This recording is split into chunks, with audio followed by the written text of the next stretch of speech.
एक जालिम राजा की कहानी जिसने अपनी बेटी को ही।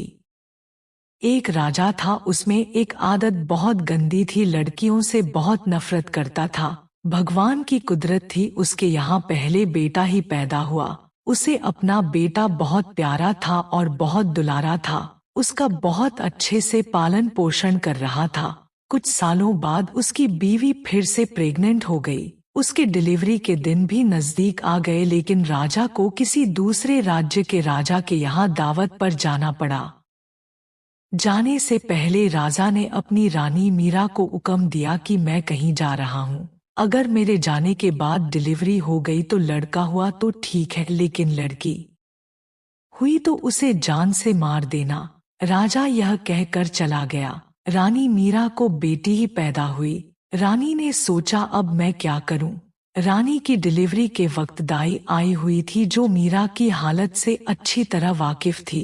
भगवान ने उसके दिल में रहम पैदा कर दिया। उसने मीरा से कहा कि आप दिल छोटा मत कीजिए, मैं महल में से इस लड़की को जान से मारने के बहाने ले जाऊंगी, पर मैं यहाँ से उसे अपने घर ले जाऊंगी, पालूंगी, और आप किसी तरह से लड़की के लिए कुछ खर्चा पानी भेजती रहोगी तो मैं आपकी लड़की को खुशी खुशी रख लूंगी और किसी को कानो कान खबर नहीं होने दूंगी। रानी मीरा ने सोना चांदी और अपने जेवर उस लड़की के वास्ते भिजवा दिए और अपनी मासूम सी बच्ची को दाई के हवाले कर दिया, और लड़की पैदा होने की खबर तो पूरे महल में हो चुकी थी। दाई ने उस मासूम सी बच्ची को ले जाकर मार दिया और यह खबर भी पूरे राज्य में फैला दिया गया।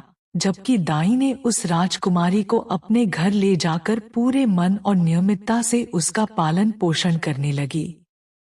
जब राजा अपने सफर से वापस आता है तो उसे यही बात बताई जाती है कि आपके जाने के बाद लड़की हुई थी और आपके हुक्म के मुताबिक हमने उसे मार दिया है। तो राजा यह बात सुनकर बहुत खुश हुआ और इधर दाई ने उस बच्ची को अपनी बेटी रुक्मणी के यहाँ भेज दिया था और कभी कभार महल में मीरा को दिखाने के लिए लाती थी। मीरा अपनी बेटी को देखकर अपनी ममता को करार दिया करती थी। दाई को समय समय पर कुछ रुपए पैसे भी भिजवा देती थी। सोना चांदी और जेवरात भी दिया करती थी। उधर राजकुमारी की परवरिश भी अच्छी तरह से हो रही थी।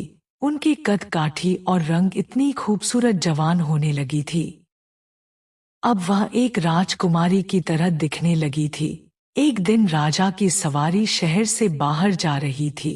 उसी टाइम पर दाई राजकुमारी भी उसी रास्ते से गुजर रहे थे।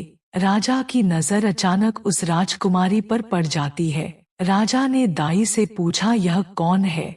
दाई कहती है कि मेरी नवासी। राजा ने उसे फरमान सुना दिया कि यह मुझे लड़की बहुत पसंद आई।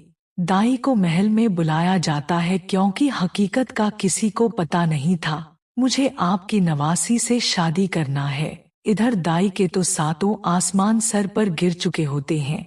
है भगवान, यह कैसा पाप होगा? भगवान, अब मैं क्या करूं? राजा उसके घर तो नहीं जाता, लेकिन बार बार उसको अलग अलग आदमी भेजता रहता है और उसको परेशान करता रहता। सबने दाई को बहुत पैसे और रुपए की लालच भी दिया और धमकी भी दी, लेकिन दाई टस से मस नहीं हुई। तब राजा ने हुक्म दिया कि दाई को पढ़कर खूब सजा दो ताकि वह रिश्ते के लिए मान जाए। सिपाही दाई को लेकर राजा के महल में लाते हैं और उनके सिपाही दाई को कूटना पीटना शुरू कर देते हैं। दाई पहले से ही बुजुर्ग और बीमार थी, इतनी मार कुटाई बर्दाश्त ना कर सकी और राजा के सामने चीख पड़ी, राजा, यह और कोई नहीं है, यह तो आपकी बेटी है। मैं उसे मारने के बजाय अपने घर ले जाकर उसे पालन पोषण करने लगी। अब राजा को एहसास हुआ कि यह क्या गलती करने जा रहा था।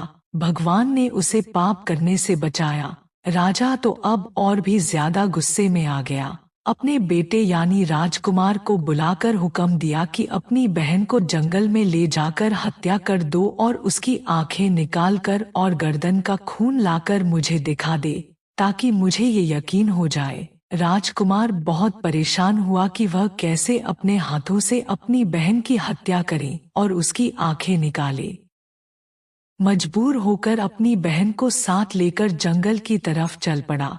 जब दोनों जंगल पहुंच गए तो भाई की मोहब्बत बहन के लिए जोश में आ गई। बहन से कहा, मैं किसी सूरत में तुम्हें अपने हाथों से कत्ल नहीं करूंगा।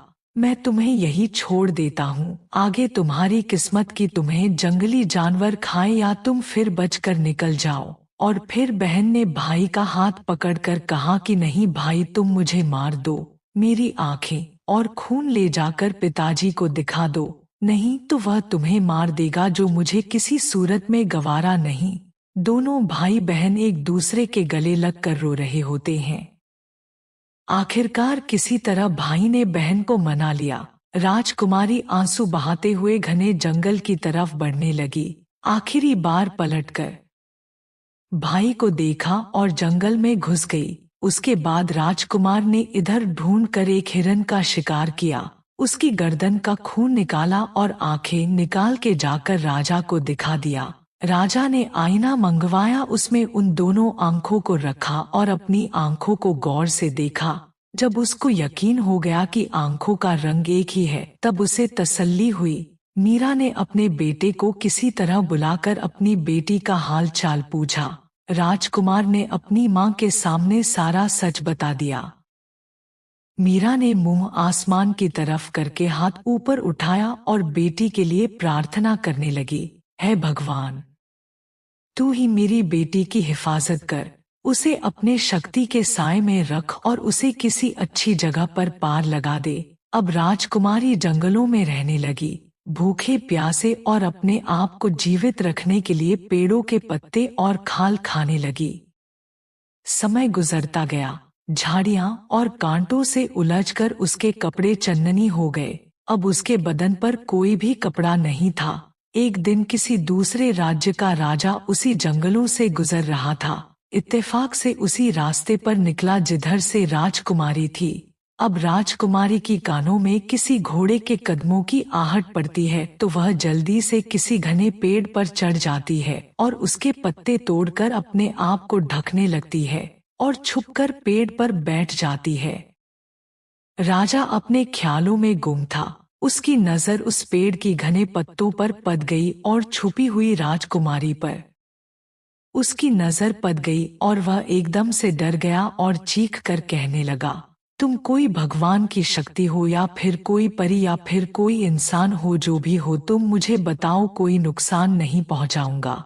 राजकुमारी ने पुकार कर कहा, ए मुसाफिर, मैं एक लाचार लड़की हूँ और मेरे जिस्म पर कोई कपड़ा नाम का कोई चीज नहीं है। अगर तुम अपने नीचे पीछे चादर को मेरी तरफ फेंक दोगे तो मैं अपने आप को ढककर नीचे उतर आऊंगी, तो मैं आपको अपनी सारी दुखियारी पूरी कहानी सुनाऊंगी। राजा ने अपने नीचे बिछी हुई चादर को राजकुमारी के तरफ फेंक दिया। राजकुमारी ने कपड़े से अपने आप को अच्छी तरह से ढककर पेड़ से नीचे उतर गई। जब राजा ने राजकुमारी को देखा तो उसके होश उड़ गए। उसके पूरे राज्य में कोई इतनी खूबसूरत लड़की नहीं थी। पूरे दिलों जान से राजकुमार उस पर अपना दिल हार बैठा। उसने देर ना लगाते हुए राजकुमारी से कहा, मैं एक राजा हूँ, अगर तुम बुरा ना मानो तो मैं तुमसे शादी करके तुम्हें अपनी रानी बनाना चाहता हूँ। इधर राजकुमारी को तो देश से निकाला था, तो राजकुमारी के लिए तो ऐसा हो गया कि अंधा क्या मांगे दो आंखें। राजकुमारी ने जल्दी से हाँ भर दी। वह भी एक ऐसा बंदा चाहती थी जो उसे इज्जत दे। राजा राजकुमारी को लेकर अपने राजभवन में रवाना हो गया। आपको बता दे कि यह राजा उस समय का सबसे पराक्रमी राजा था, जिसके चर्चे दूर दूर तक फैले थे। अपने राज्य में पहुंचते ही राजा पहले वजीर के घर पहुंचा और उससे कहा, ऐसा समझो कि यह तुम्हारी बेटी है, मैं कल मांगने आऊंगा और शादी करके यहाँ से अपनी अमानत को लेकर चला जाऊंगा। वजीर ने बड़े इज्जत से कहा कि आप पूरी तरह से तसल्ली रखें, यह आपकी अमानत है और मेरी बेटी है, जब आपका दिल चाहे तो यहाँ से शादी करके ले जाए। राजा ने राजकुमारी को वजीर के घर छोड़ दिया। अगले दिन महामंत्री राजा का रिश्ते लेकर वजीर के घर पहुंचे। वजीर ने रिश्ता के लिए हाँ कर दी। 12 दिन बाद मांगनी हो गई। राजा राजकुमारी के इश्क में सब कुछ भूल चुका था। जल्दी ही शादी का न्योता भिजवा दिया और राजकुमारी को ब्याह करके अपने महल ले आया। उस दौरान राजा ने राजकुमारी से उसके बारे में कुछ नहीं पूछताछ की। कई साल बाद उसके यहाँ बेटे की पैदाइश हुई। राजा बहुत खुश था। उसने राजकुमारी से कहा कि भगवान ने हम दोनों को औलाद बेटा और बेटी दोनों दे दिया। तुम अब एक बेटे और बेटी की माँ बन गई हो। अब मुझे बताओ कि तुम कौन हो और तुम किसकी बेटी हो और कौन से राज्य से हो। राजकुमारी ने किसी तरीके से राजा को टाल दिया। फिर कई साल गुजर गए। फिर तीसरे औलाद का जन्म हुआ। फिर से राजा ने वही सवाल दोहराया। आखिरकार उनके यहाँ अब पांचवी औलाद हुई तो उस मौके पर राजा ने राजकुमारी की हकीकत मालूम करने के लिए बहुत दबाव डाला। आखिरकार राजकुमारी मान गई और राजकुमार को हकीकत बताई कि वह फलाने राज्य के राजा की बेटी है। राजा को किस तरह बेटियों से नफरत थी, उसने किस तरह मुझे मरने का हुक्म दिया और भाई ने मुझे किस तरह बचा लिया। दाई ने अपने घर में पालन पोषण किया। राजा ने किस तरह मुझे देखा। यह बात सुनकर राजा बिल्कुल दंग रह गया और राजकुमारी के पिता को पैगाम भिजवा दिया और बुलाया। राजा अपने बेटी को देखकर घबरा गया था और अपनी बेटी से नजर नहीं मिला रहा था। राजा ने अपनी सारी गलतियों का पछतावा किया और अपनी बेटी को गले से लगाया। बस तू जिंदा है यह देखकर मीरा भी अपनी बहुत खुश हो गई और भगवान से प्रार्थना करने लगी। आज तुमने मेरी लाज रख ली और मुझे मेरी बेटी से मिलवा दिया। स्वस्थ रहे, खुश रहे। Thanks for watching. Like and subscribe. धन्यवाद दोस्तों।